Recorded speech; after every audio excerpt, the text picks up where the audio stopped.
If I want to apply the watermark on my document to make it confidential or just mention that do not copy or mention my brand name, we can easily do this by applying it to the whole document. What we can do is we will just go to the design tab, and from here under the watermark on the right corner, we will use any default template or we can make our own. So the default template is confidential. You can show like this, or do not copy and something like this. So let's use this one, and we can see that it is shown all across the document. Now, if I want to change this, it will be shown something like this.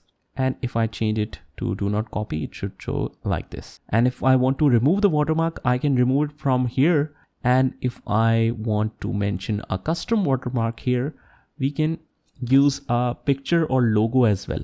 So for example, if I use the company logo, let's say this is the logo, and you want to show the washout effect. Washout means it will be blurred.